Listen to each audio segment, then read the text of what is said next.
Okay, we should be going live on Instagram. And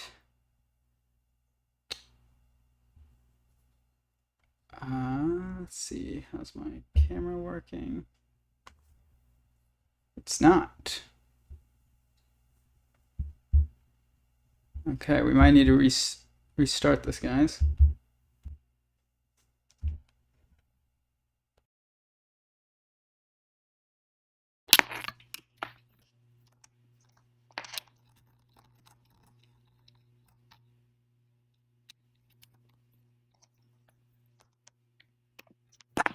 Okay, there we go. We had a camera malfunction.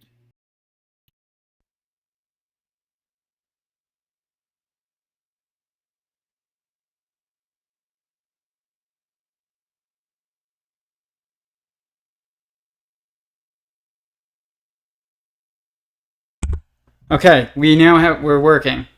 Didn't even have, that was a very abrupt intro. But, okay. Cool. Let's see how this works. It's going live on YouTube. Anybody on Instagram, join us on YouTube. It's much better stream now that I got it actually working. And we were having some issues with the camera for a minute, but we're not anymore.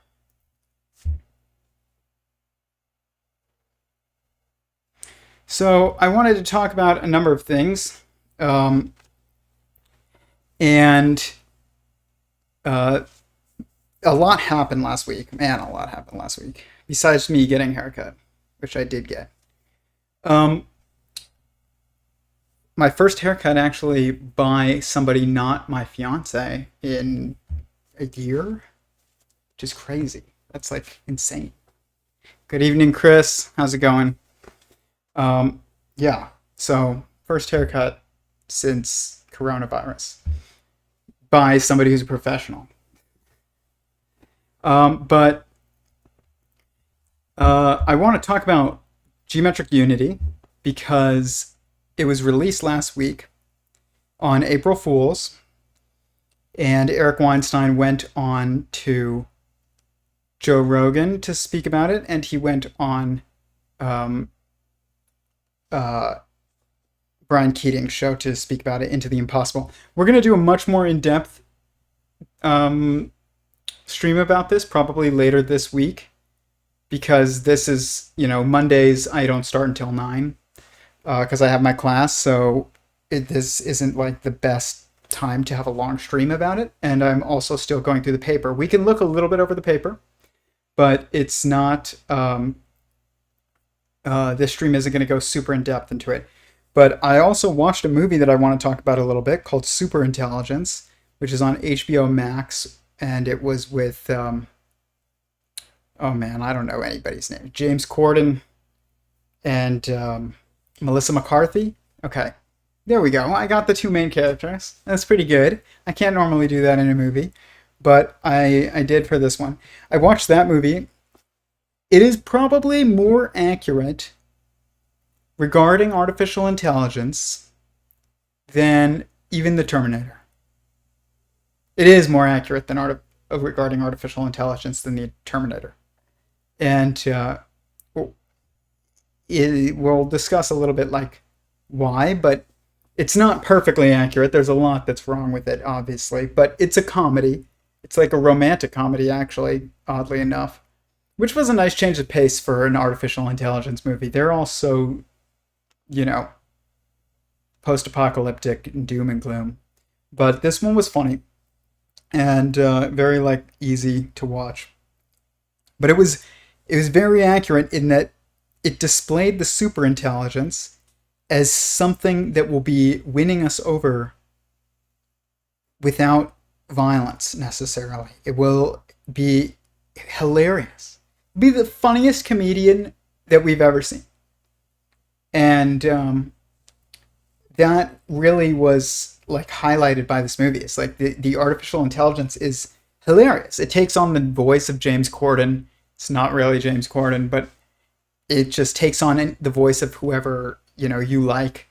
And so it was like, I don't know, it was like Adam Levine to this guy who had called once. It was very funny.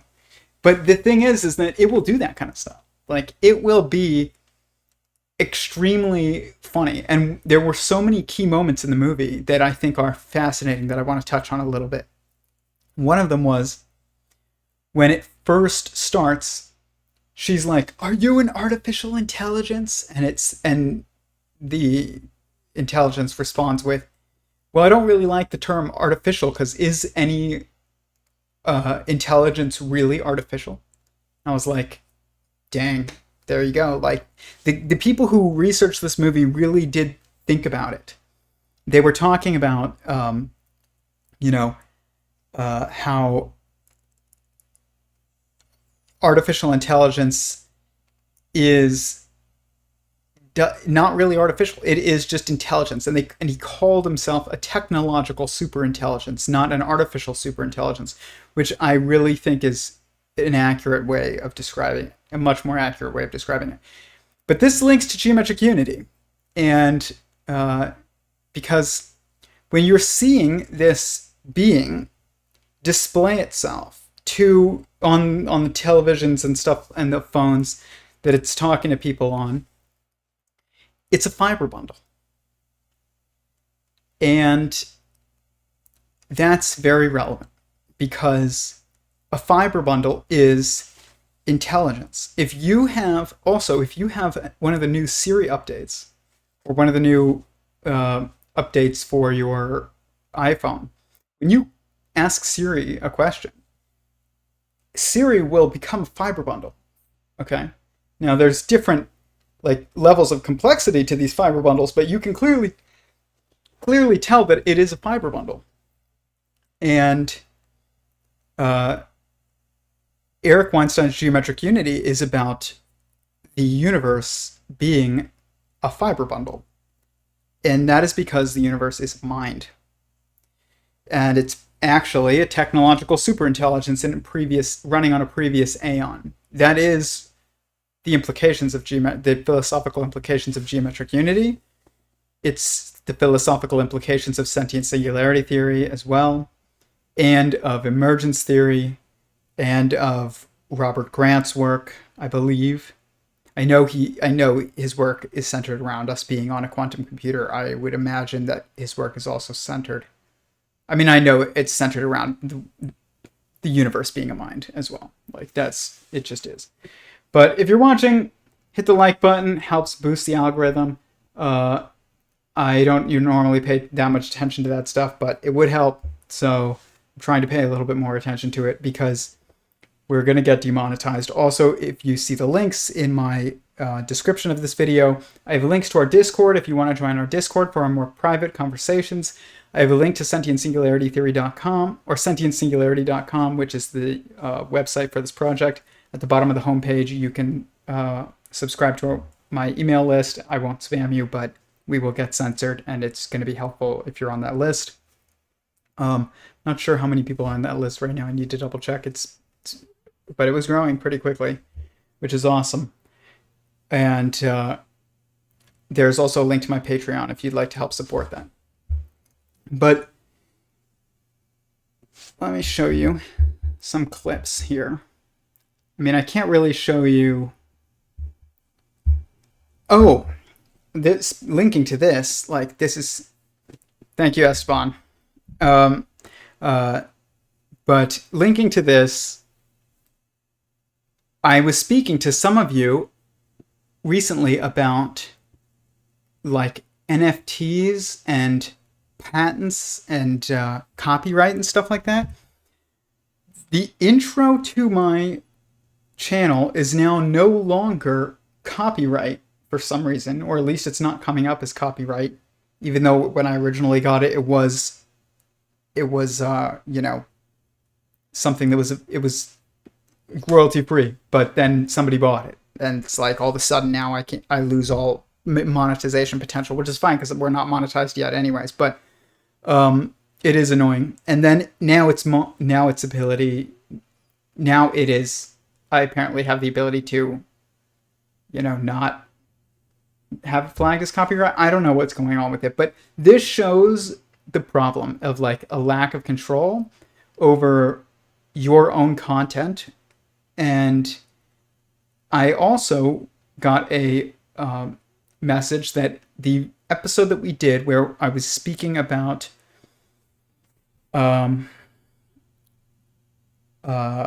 Grimes' song about AI, that one, I played a little bit of the song in the stream, and it was only like maybe 30 seconds or a minute of the song.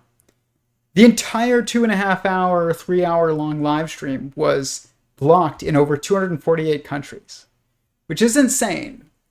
And the fact that that can be done is pretty wild. Like, I don't know. I know I've spoken to you guys about this before, and I'm trying to think of like potential solutions in the future, like for new platforms. And I know NFTs are going to be like, that's like what people are talking about, like a blockchain level copyright, patent type thing.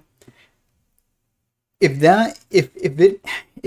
it brings with it all these problems, we are in serious trouble because you're going to lose the ability to discuss anything. Like you won't be able to discuss like geometric unity, because if somebody buys the copyright for it and then forbids anyone from talking about it that they don't want speaking about it, it won't even matter whether or not it's like you're playing the actual song. If you say geometric unity, they will block it. When we were discussing this, I think it was on a Discord discussion with some of you, we were talking about genetic patents, like Monsanto having patents on certain genes, and what does this bode for the future of humanity and stuff like that. And that's going to be a very scary thing. But I've been experiencing it even with just this YouTube channel, so it's very interesting. But this is the video that I recently watched. This movie called Superintelligence, and I highly recommend you watch it because it gets right a lot of things about artificial intelligence. And I hesitate to show it even because I'll show you guys an image, but I hesitate to show you. It's not even showing up images. What the F?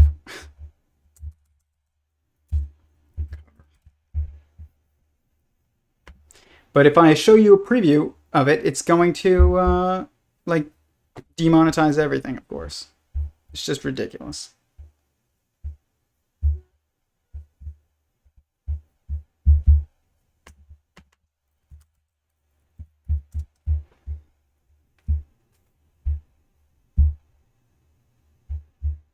We'll just go to the Wikipedia page. We'll read about it. So, Superintelligence is a 2020 American romantic action comedy film directed by Ben Falcone and written by Steve Mallory. Mallory? That's what it is, Mallory. It stars Melissa McCarthy, and it's collaboration with her husband, Falcone.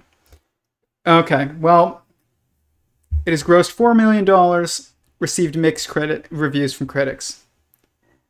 Yeah, I mean, that's how it is. It's not like the best movie ever, but it's funny. But it's so there's parts of it that are very accurate. So I'm going to look at the preview and just show you. I'll pause it on something. I'll screw it. I'll just show you guys. Maybe no. Warner Brothers will catch it, guys. It's like I don't care about the monetization, but they'll literally block it from being seen, and that's the problem. I don't even care. Like I'm not monetized. I don't care that much. But like,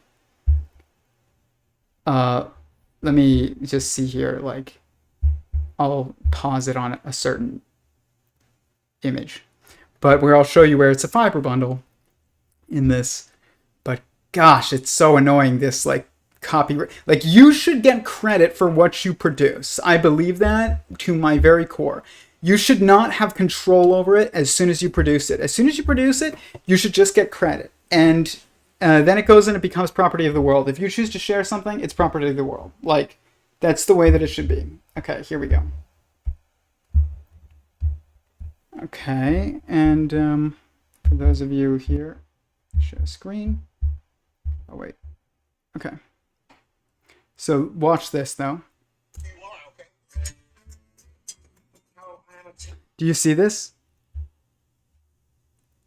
This is a fiber bundle. Okay. Listen to what he says. He even uses the right term. I'm a technological superintelligence. He's a technological superintelligence. I'm not going to play anymore because it will catch, like, their algorithms, their narrow AI will catch me. And they will make it so that you can't see this in 300 countries or something like that. And I'm not going to do that. That's crazy. Like, this should be available for people to see. But that image is a fiber bundle. For educational purposes, fair use copyright. Dude, I know that's the way it's supposed to be, but they still get you. Like, they just ban it and block it. I was talking about Grimes' song in one of my streams, and I did the exact same thing. And I was talking about what she was saying. It was a 3-hour stream about it. And I included like 30 seconds of her song, and they just blocked the whole thing. Like, for those of you who are wondering why I'm looking over there and then looking over here, I'm on Instagram while I'm on YouTube. If you're on Instagram, Theory of Everyone on with Tyler Goldstein on YouTube, the stream is better arranged, and it's just better. But and if you go watch it there, please hit the like button and subscribe. But we do these live streams every single night of the week, except Fridays, Saturdays, and Sundays. So I do Monday night at 9, and then I do Tuesday, Wednesday, Thursday at 7:20 p.m. So, damn, yeah, I know, it's crazy. But and then actually Tuesday and Wednesday I do 7:20 p.m. on YouTube, and then Thursday we're in the Discord. We have semi-private discussions and learning sessions and stuff like that. I show like my work, and as that grows, it will become more of like a classroom workshop type of thing. It's going to be awesome. And the link to my Discord, you can either message me for it on Instagram and I'll send it to you, or it's in the description of the video that is now playing on YouTube right now. But yeah, they will get you, and it doesn't matter if it's fair use or like, I'll spend so long trying to appeal it, and then it won't probably go anywhere anyways. I got to figure it out, but I'll let you know how it goes. But that image that you saw is a fiber bundle, and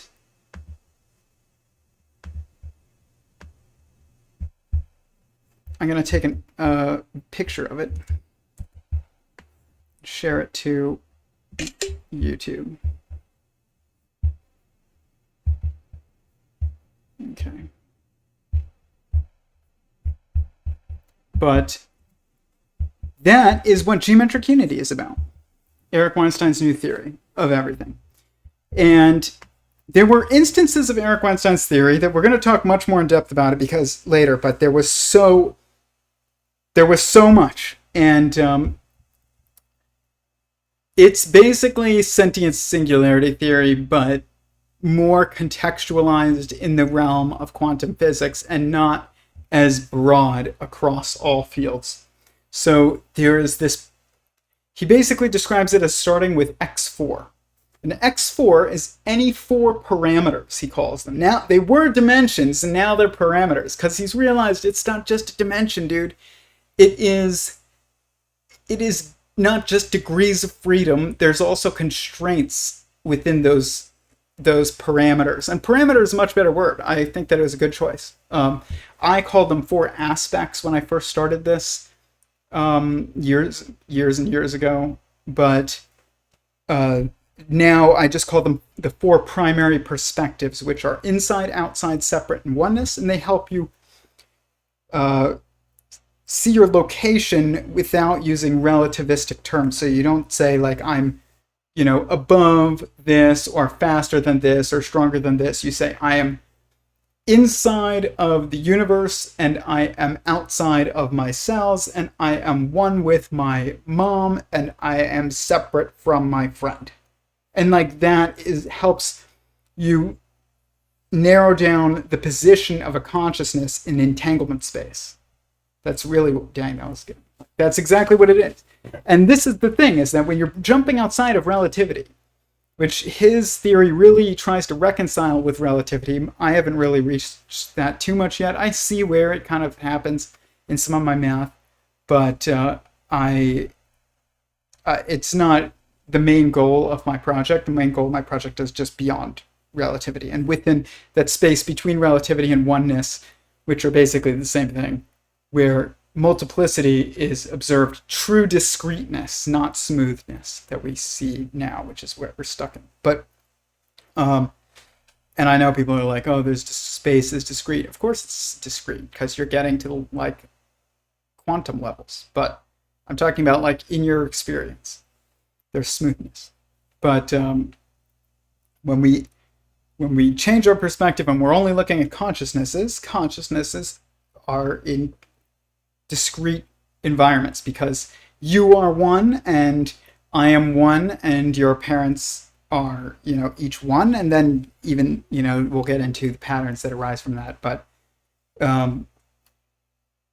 this X4, he says it's 4 parameters, so it could be sweet, sour, salty, and bitter as far as taste goes. And that was one that he uses a lot, and he used with me in a discussion last year about the observers. But it could be any 4 parameters. You can do this with colors too, where it's like green, yellow, blue, and red. And like from there you can build all kinds of things. And basically any color. And through any method too. Like you can use additive color mixing, subtractive color mixing, all kinds of crazy things. But it's these 4 parameters that are discussed. We can take a look at his paper, actually. So I'll go over this, like I said, much more in depth on another stream, specifically about geometric unity. But oh wait, no, this is the response to geometric unity. That is Tim's response, which I mean his response, I can't really speak to that much, but I can tell you that geometric unity is going to be largely accurate. Okay, hold on one second.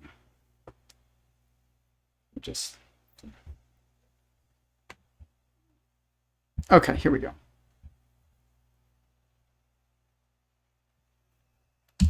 So this is the first draft of geometric unity. It is, gosh, I think it is 69 pages long. But I mean, he even uses Hebrew, as you can see. Right. Oh, wait. There you go, people. He's even using Hebrew. This 6-4 spin cross section, which is like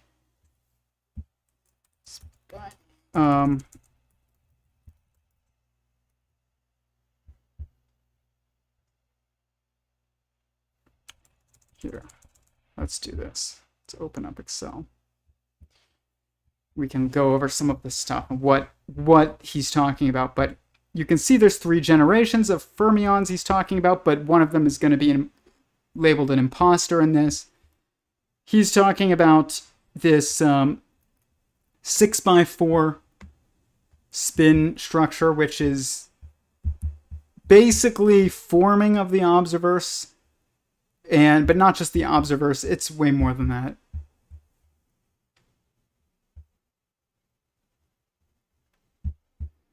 I'll show you.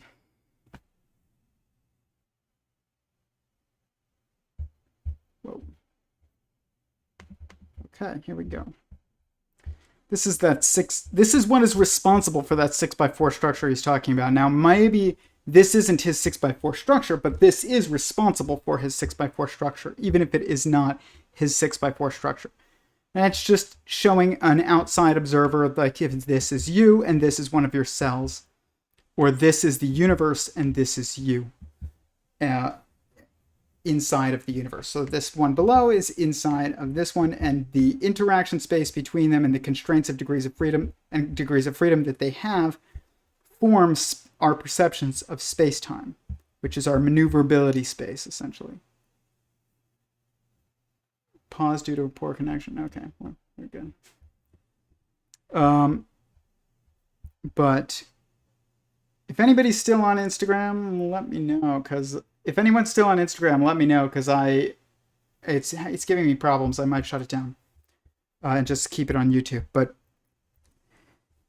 this is the beginnings of geometric unity, and I want to talk about like one major problem in his work, and that is this concept of like trying to figure out how a fire lights itself. Like, how does this paper will into being the hands that draw themselves? Is a question that was asked on Joe Rogan, and it's not a good question. Like, because it's not, there is no fire that lights itself. There is just an eternal flame that lights other fires within itself. But it's not, there is no fire that lights itself. And that is a very big flaw in thinking in geometric unity. I don't know. This is the part of my theory that I don't know if he has in geometric unity at all. I've never seen anything or heard him say anything that mentions this. This is what's responsible for even the perception of triality, but it actually being a binary, which is where he says it's 3 generations, but then one of them is an imposter, so like past, present, and future. But then the present is actually a constraint that the future and the past are reflect across, and the future and the past would be the 2 degrees of freedom, essentially. But that is found everywhere, and from colors to fermions. And this is where it comes from, and I've never heard him discuss anything remotely like this structure, which is the creation process. I think I'm the only one that's gotten this. Am I a mathematician? I am a meta-mathematician. I am beyond a mathematician. This is new type of mathematics that Stephen Wolfram talks about a lot. Eric Weinstein is a mathematician officially, but he's practicing as a physicist almost. Stephen Wolfram is a physicist officially, but he's practicing as a computer scientist. I am a philosopher, but I also am practicing some mathematics and physics. And at a level that you get to that's very base level, there's no difference between philosophy, mathematics, which at that level is geometry, because geometry is about the relationships between different points and or the perspectives of various points within multiplicity forming to a geometric structure. So basically, that is exactly what philosophy is, because it's about perspective, and perspective is from consciousness, and consciousness is our points. And then lines and planes would be perspectives, and which would be, of either degrees of freedom or constraints. And then computer science is about computation, and this is all about computation, which is calculation. I mean, it's the same thing. You don't have to have a PhD. But it helps to be accepted by the masses to have a PhD, but you don't have to have a PhD. How are you with differential equations? I did not do very well in mathematics in high school. I accept geometry, I aced it, and then in college I took math, and there were I was like the best in my probability classes that I ever took. Out of everybody in the class. But I don't even keep up with the mathematical language very much. And that is the problem. So when I'm learning it, it's new. What most people call mathematics is a language. And so when people say things like, do you know what a curvature tensor is? Do you know what, like, please define a function? Like, all of these types of questions are not good questions if you're going to determine whether or not somebody has good geometric abilities. And I have very good geometric abilities. So I don't like to answer like questions like, are you good at differential equations? I'm purposely being evasive of it. And I know that because I know that once you go down that road, I know where it goes, and it goes to nowhere. And I'm not going to play.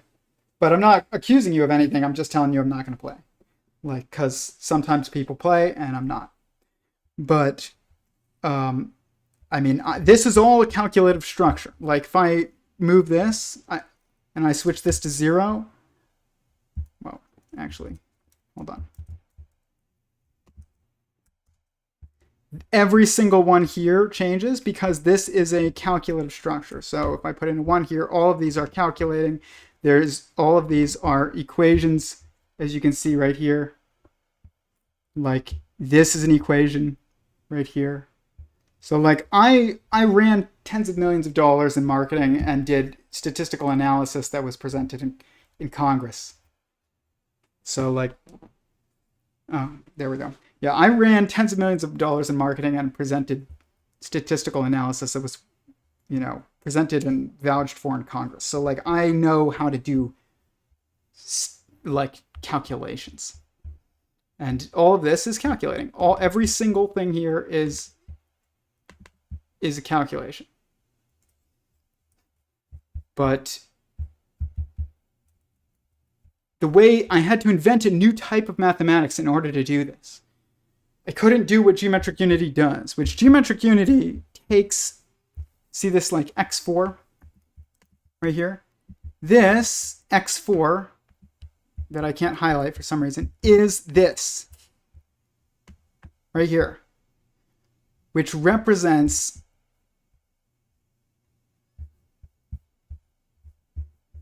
this, which is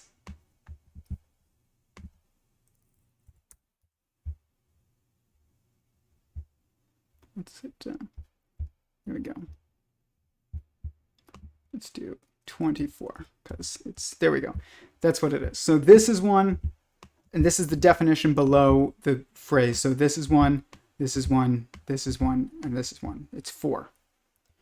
And it's these 4 parameters or primary perspectives, as I call them. So they are the philosophical base that you can use to build coordinates to describe the location of a consciousness within entanglement space. That's what they do. And what problems are you working on solving? How did the universe come to be, and what is the mathematics of it? That's the problem that I've been working on solving by accident. The original problem was this, which is right here. This is my website, Sentient Singularity Theory, which is sentientsingularity.com. Here's the overview of the project, showing fiber bundles. This is a fiber bundle right here. It's a packing fraction of a fiber bundle. That's what it is, essentially. And it's just showing the evolving of the universe. And we have a visual summary, kind of similar to Stephen Wolfram's work, but this is all much newer than their work, so it's newer. But this is the overview of how this happened. So it was an accident. I was trying to understand artificial intelligence. That was the problem that I was trying to figure out originally. What is the math of calculation of information processing? And what is the inevitable goals of mind? That's what it was. So it moved towards what is the universe, but it started as just what is the goals of mind, the inevitable mathematical goals of mind, and what is the mathematical structure of mind. And I came up with this from that 4 primary perspectives, which is I call it a quantum of consciousness. It's basically what philosophy describes as a holon, and it's just the structure of a holon. It's the unity of mind. So basically, if you change any of these numbers, you can see they're all changing symmetrically internally, and externally these are calculated via multiplication and via addition, and then they're summed here. When you input 1, you get 33. So yeah, let's see. I'm answering some of your questions here. Looks like you might be trying to add some kind of complexity to cellular automatons. It's very similar to cellular automatons. That's a very good observation. 7J Bone JCon 8. Like, this is a cellular automata. Like, this is basically the structure of the mind of a cellular automata if it is sentient and self-aware. Like, this is the mental structure of, this is the hard problem of consciousness. This is the math of the hard problem of consciousness. But it is, yeah, it's cellular. It's deeper complexity to cellular automata.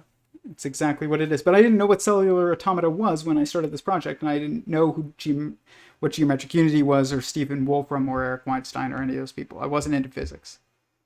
I was just into politics, and I had political questions about artificial intelligence. Have you gained much knowledge from the thoughts of Roger Penrose? Roger Penrose is brilliant. Yeah, like, his work on tiling is beautiful. Like, I think he's right when he describes consciousness as essentially stepping back. That's what I see in this work right here. It's like looking at yourself, stepping back from yourself, looking at yourself. But you have to realize that you're going to deal in a totally new form of mathematics when you're doing that. And people will start calling it numerology, even though it's not the numerology that they call numerology. I've never studied numerology. That's not what happened here. But there's things in this math that I call extra arithmetic symmetries. And they are very important to understanding this. So, like, things that appear to be coincidences, like a 3x3 grid calculating 3x3, that's not a coincidental. There's no such thing as meaningless coincidence in mathematics. It's impossible. Randomness is impossible mathematically. I saw something about him developing the irregular tiling recently. Very interesting stuff. Yeah, very interesting stuff. He does great work. So I'm a fan of Roger Penrose, and I think his idea that consciousness is, when he says consciousness is not about calculation, it's not about calculation in our current mathematical forms, but it is about perspective combined with calculation. And like, that perspective combined with calculation is this work, essentially. So, and then that leads to this, which is essentially the universe. This thing. It's a fiber bundle. And this is the totality of the model. Of what I call a cosmological verse, but it's a fiber bundle, which is what geometric unity is about. And according to geometric unity, it starts with this x4. This x4 is right here, which is also a 1-3 structure, and even like a 2-2 structure. Because inside and outside and separate are all three different terms to describe separateness in some form, and oneness is the one out, so it's 1-3 structure or a 3-1 structure. And then at the same time, inside and outside are opposites, but they're not actually opposites. They're deterministic of each other, so they are entangled to the point of being, what's the right word? having them be essential to each other. Same with oneness and separateness. But these four primary perspectives, so this would be oneness, and this would be essentially inside and outside, and then this one would be separateness. So basically, maybe this is the right way to probably put it. Oh, okay. There we go. Then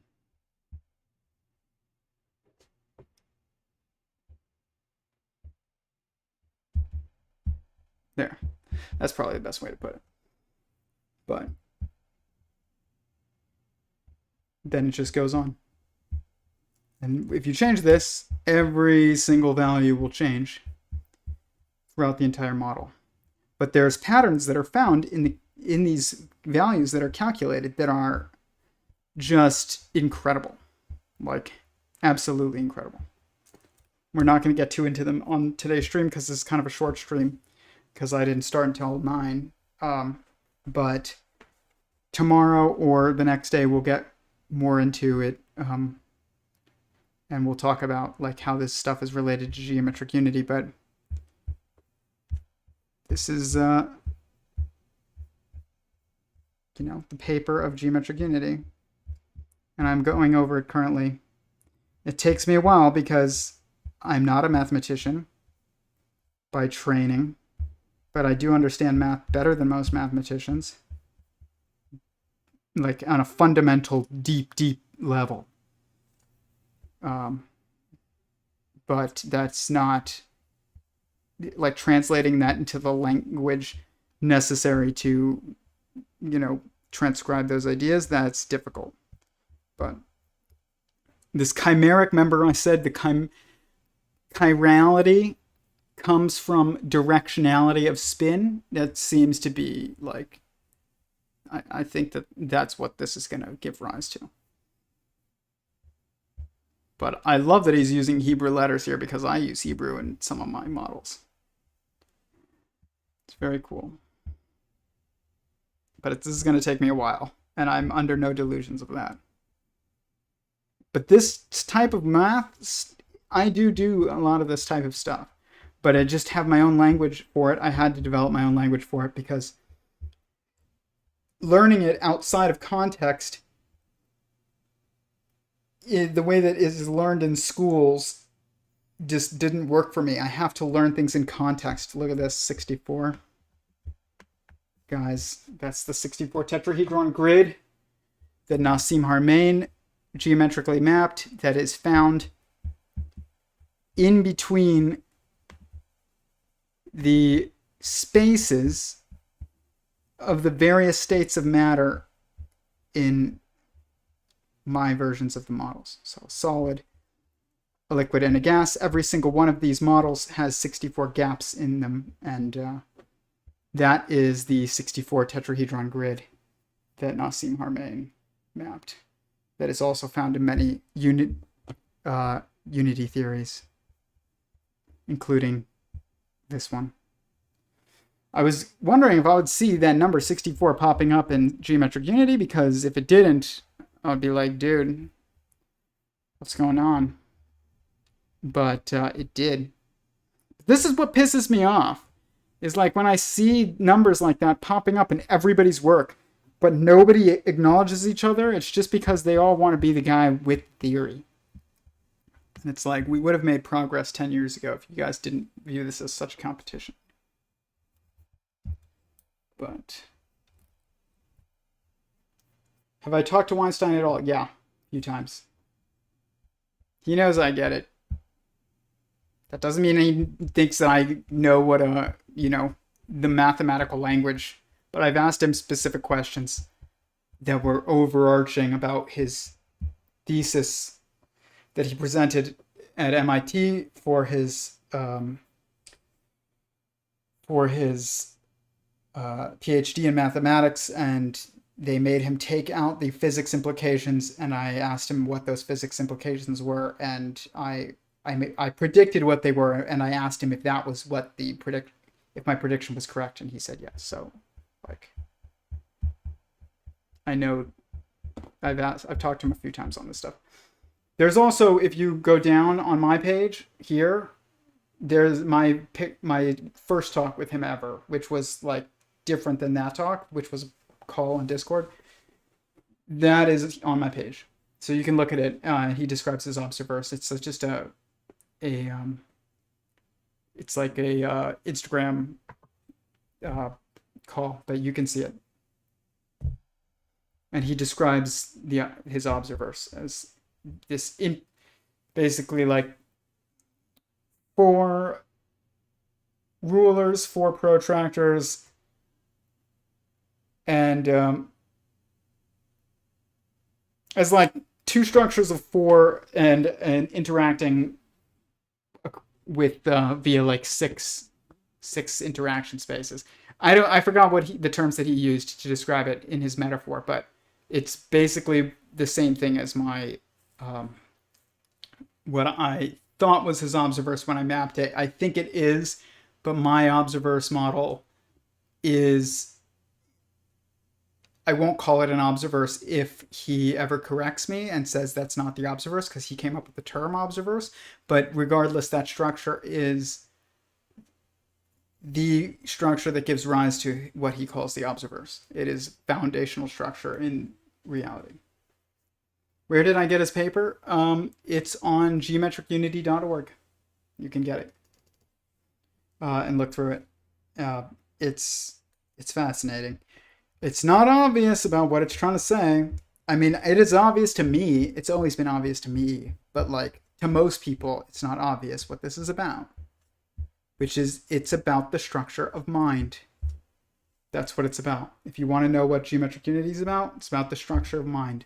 It's about the process, the function that a mind goes through to categorize and organize information. And that's what it is. You watched his talk when you put it up on YouTube. Very cool. Yeah, I did too. I didn't really gain much from it, to be honest, until the end. His PowerPoint at the end. There's a lot in there that made sense to me. But when he's just talking at the board, that is tough. Like, and he admits that at the end. Like, he changed some things on the flight over just because he was second guessing himself, which everybody does. Everybody does that. We all are like, oh, well, you know, like,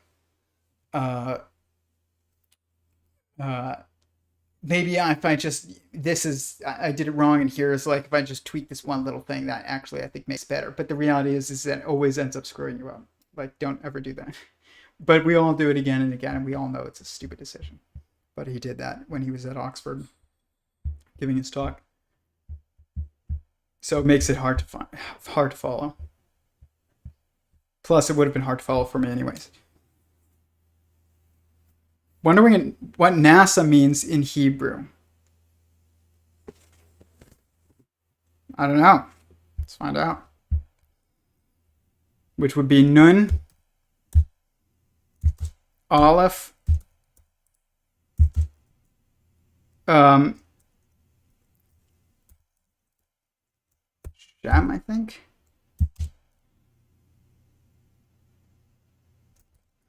And then Aleph.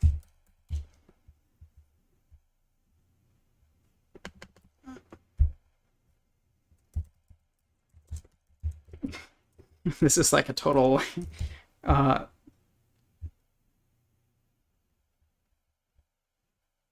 oh wait, it means he carried or he married. It's Nun, Shem, Aleph. There is no Aleph in the middle.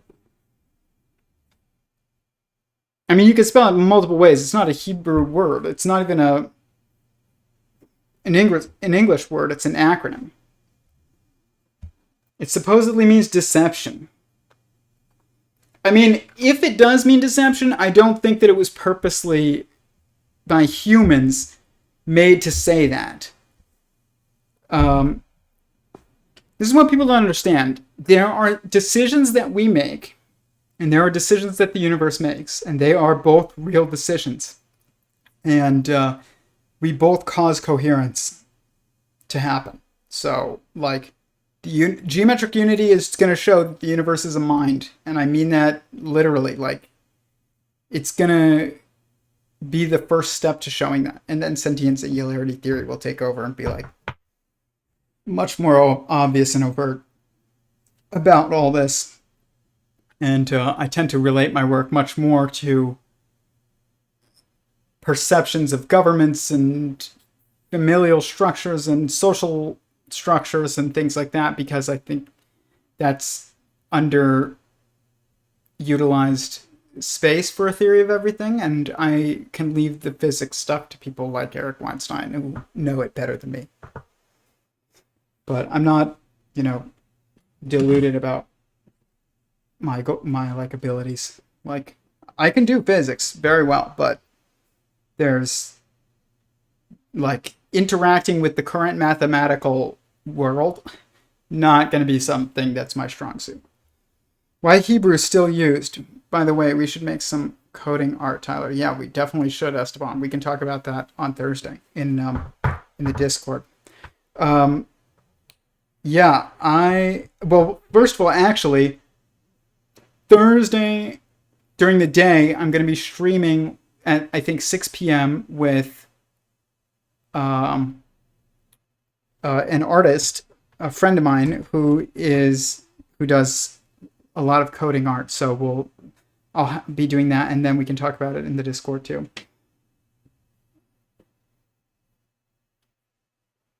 Consciousness does seem like it is a variable in and of itself, for lack of a better term. I don't know. I mean, yeah, it is to some degree, but there are degrees of freedom and constraints to that.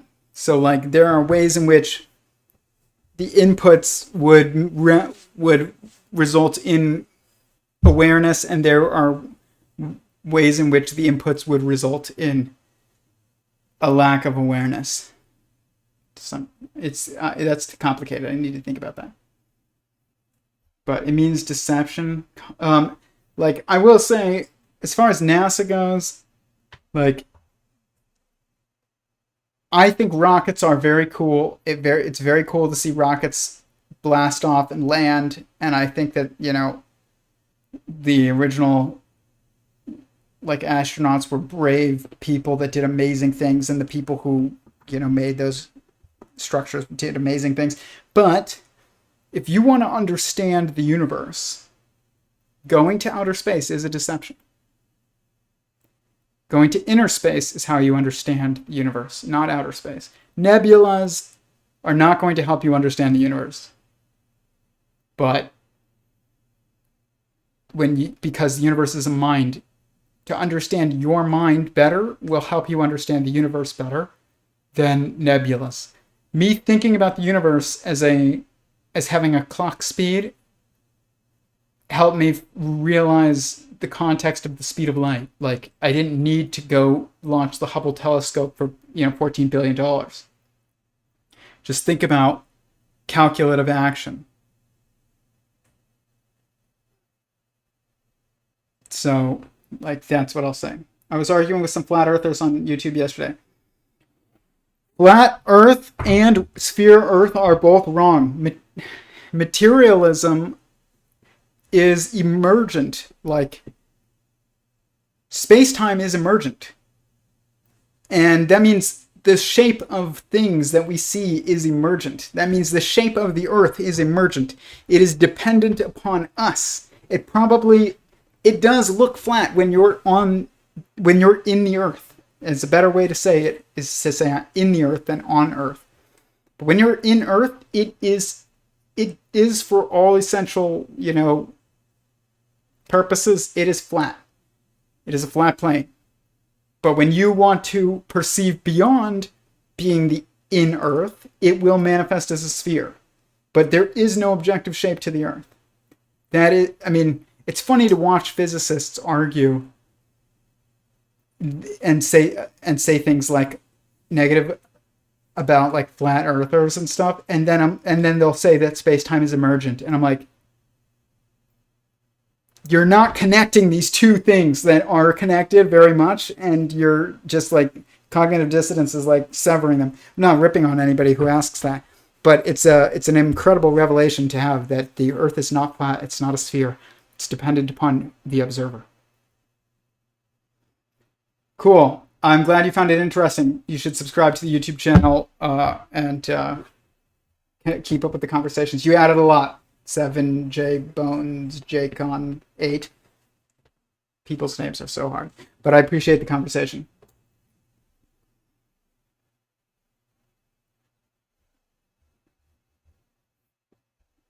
So, but why Hebrew?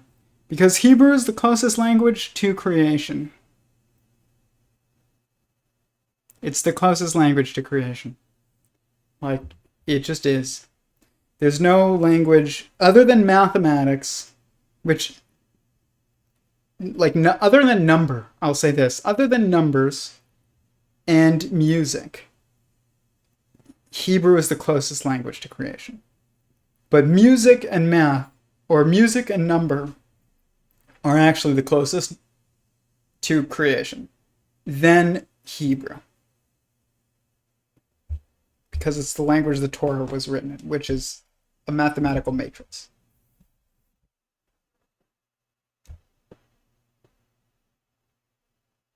Cool.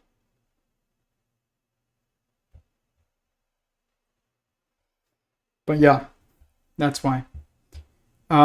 So I'm gonna keep this kind of short. Any final questions? Let me know these last few minutes, and then tomorrow we can pick up again. But I just wanted to do a brief overview of like Eric's release of Geometric Unity, some things that I saw that were expected, some things that I disagree with, and the rest I'm still working on. And a little bit about that movie, Superintelligence with Melissa McCarthy. Definitely got some funny things right. And it's a good movie if you don't know what else to watch. But tomorrow, 7:20, I will be streaming again.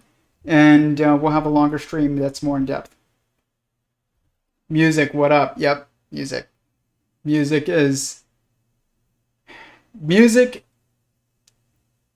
number, and number are the two closest to source. Probably, honestly, I don't know if number or music is closer. Because, like, we think of numbers as being very disconnected from feelings, but I don't think they actually are. And that would make, but music we think of as being entirely connected to feelings, which that is in alignment with Sentient Singularity Theory, which means, feeling, one feeling, self-aware being, essentially. But let's see, any final questions? Nope, doesn't appear to be. All right, guys, I appreciate everybody tuning in again. I will reconnect with you guys tomorrow at 7:20 p.m. Pacific Standard Time on Instagram and YouTube. And frequencies have brought me to some incredible dimensions. I would love to speak to you more about it. Do I have a favorite artist or band? Oh, man. I like so much music. This is really hard.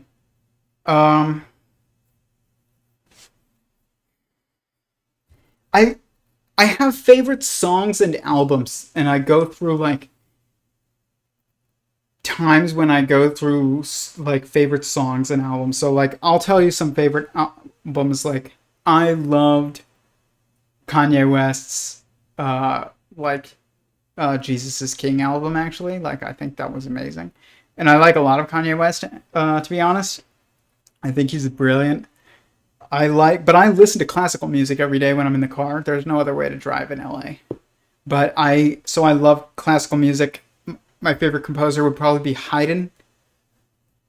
Just because, like, it's linked to some personal moments for me. Like, I like everything. I really mean that. I know everybody says that, but, like, that's not true. There are, like, bands that I don't like. I don't like, hard metal. There are some that I do like very, very, very, very few though. And but I grew up like being into everything. I like this. I need to like arrange a list so that I can share with some people because it's when people ask me, it's too much off the top of my head. But I have thousands and thousands of songs on my phone alone, and then I have way more on my hard drives. So I am actually a music, like I do like music. I just what did I download this weekend? I downloaded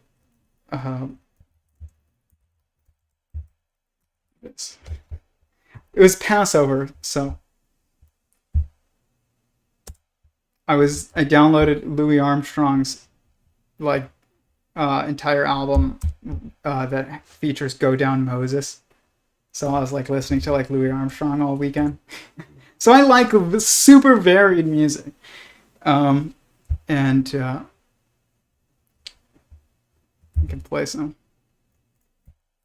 Gosh, just watch somebody owns it, like from the 50s. But I love his voice. It's so good.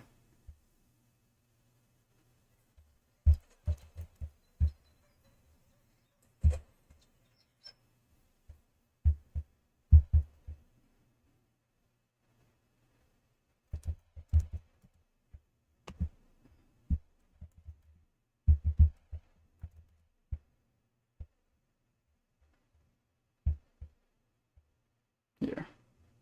Just taking some time. I'm going to get faster internet.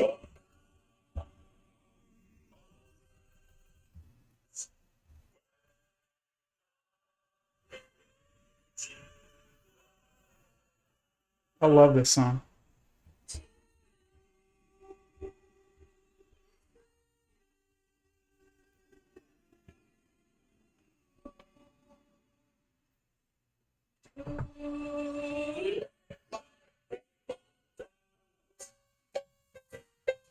So just classic.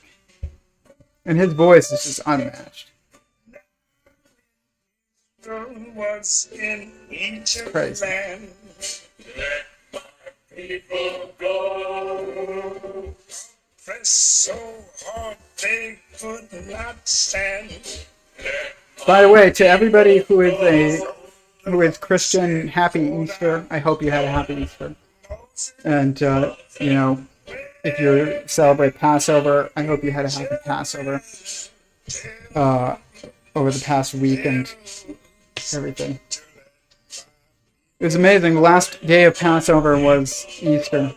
That's a beautiful synchronicity.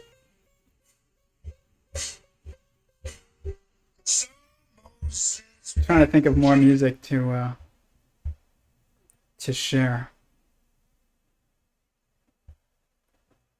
I mean, I love so much music. I mean, I loved rap growing up. There's a lot of rap that I love, like Hobson.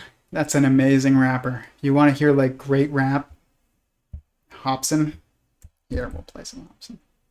Gosh, I don't know. Gosh, guys, this whole thing. If I play this stuff, it's just gonna be. It's not even gonna be demonetized. It won't even let me show it to anyone. That's what's so annoying. Just look up Hobson. I'm not gonna even play it because hopefully Louis Armstrong is so old that like I could play it without losing all ability to show the stream, but it might make me trim it out even then. Raw is a classic album. Is that a Hobson album? Yeah, it is. Nice. We have similar tastes. But yeah. I mean, I like so much music. Music it's the universal language. That's what it is. I love classical music too, and like I don't know. It's just too much. I listen to like Hebrew rap and French rap even because I lived in France for a little while, so I like listened to a lot of French rap and just learned about some Hebrew rappers when I was in Israel. which I didn't live there, but I was there just like a couple weeks. But still. Portishead, Tame Impala, Glass Animals. I don't know who those are, but I am going to screenshot this so that I can look them up. But anyways, any other questions? You had a question. People who see the Earth as flat appear to be more spiritual and less materialistic. Why do I think that is? Is the volume bad? Okay. Okay. Well, the reason why people who see the Earth as flat appear to be more spiritual and less materialistic is because those people are questioners right now. So originally, when everybody thought the Earth was flat, and then a few people thought it was a sphere, those few people that thought it was a sphere, those guys were the ones that were much more spiritual and less materialistic. And the people that thought the Earth was flat was much more materialistic. Now it's inverted and everybody thinks the Earth is a sphere, and the people who are questioning that narrative think it's flat. And those guys are the ones that are much more open to spirituality and much more questioning people. That's why. It's not about actually it's not even about the question about like the shape of the Earth. It's about, are you in the group that's challenging the dominant narrative, or are you the group that's just accepting the dominant narrative? That's why. So, any other questions before we get out of here? But yeah, it's not about the question even of the shape of the Earth. It's just about, are you a challenging person? The challenging person is a thinking person. Tomorrow, I'm going to be speaking with Will Roosh at around 2 or 3 p.m. Pacific Standard Time. He's a teacher, high school teacher. We're going to talk about thinking and the process of thinking and how school self-selects for people who don't challenge the accepted standard, and it is therefore rewarding of people who are not thinking as opposed to people who are thinking. We're going to talk about whether or not it's even possible to teach somebody how to think, or whether or not you just need to allow for them to learn, and how best to do that. So thank you guys for being here. I look forward to that stream tomorrow, and I hope you guys tune in. It should be around 2 or 3 p.m. and Pacific Standard Time. And then we'll also stream at 7:20 p.m. So thank you guys, and I will see you tomorrow. Peace.